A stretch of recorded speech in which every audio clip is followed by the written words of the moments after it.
मित्रांनो आज काय झालं माझ्यासोबत की मी डायरेक्ट बेशुद्ध पडलो हायवेवर। नमस्कार मित्रांनो, मी तुमचा सर्वांचा लाडका तात्या। व्हिडिओ शेवटपर्यंत बघा। तर मित्रांनो आज झालं की आपण चाललो होतो संगमनेरला आणि मध्येच आपले पिताश्री पानवाले भेटले काय। मग आमची गँग डायरेक्ट पान खायला थांबली काय। पहिला हातात हात दिला, साहिल भाऊ मला नमस्कार म्हणलो, भाऊ ओके नमस्कार। मग साहिल भाऊ पानं घेतली आणि मला म्हणतो बघा काय, गावठी तात्या बिग फॅन बर का। मी म्हणलो धन्यवाद डाऊन। मग जेव्हा काय पानाचा मर्डर केला काय, मग वजनात 120 स्पीडने भाऊ मसाला लावतोय काय पानाला, आणि काय एवढे पानं आम्ही खाणार होतो। आला काय मग तिकडून भाऊ पान दे मग काय आपल्याला। आणि जेव्हा साहिल भाऊनी जेव्हा आपल्याला मसाला टाकला आपल्या हातावरून, जेव्हा आपण 120 स्पीडने भाऊ मसाला तोंडात घातला, एक नंबर चव होती काय मसाल्याची। मित्रांनो तुम्ही पण एकदा पिताश्री पान शॉपला आणि या घरट्यात किती पक्षी निघत आहे एकदा आपण बघू, आणि तुम्ही पण कमेंट मध्ये सांगा। मग जेव्हा आपली भिंती चालू केली काय, पानं करा करा करा करा बुंकी निसता त्याला मसाला काय पा मसाल्याची चव तुम्ही घेतलीच असन, परत एकदा घेऊन बघा। मसाला नाद नाही करायचा, इकडे पान तयार व्हायच्या आधी गणेशच्या तुकाच्या तोंडाला पाणी सुटलं काय। मग ते नसते म्हणायचे भाऊ झालं का नाही पान, झालं का नाही पान। साहिल भाऊ थांबा थोडा वेळ, हे पानाची क्वालिटी बघा यार, नुसती भिंगरी। त्याला म्हणलो थांब केसर माझ्या हाताने टाकू दे। मी मस्त केसरने आपलं पान सजून घेतलं काय।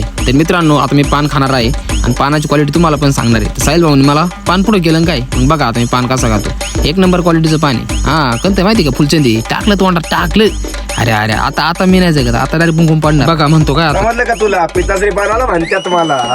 मग तुकाचा नंबर होता काय, तुका म्हणतो आधी मला पाणी द्या भाऊ प्यायला। मग तुका काय जावा पाणी तोंडाला लावलं घाटा घाटा घाटा घाटा पाणी पितो कमून, तर पान खायचं होतं म्हणून टाकलं तोंडात, आणि क्वालिटी बघा कशी म्हणतोय, एक नंबर क्वालिटी म्हणतोय भाऊ। तर मित्रांनो तुम्ही पण या लवकर। तर मित्रांनो आजचा ब्लॉग आपला इथे एंड झालेला आहे, उद्याच्या ब्लॉगला हजर राहा। धन्यवाद।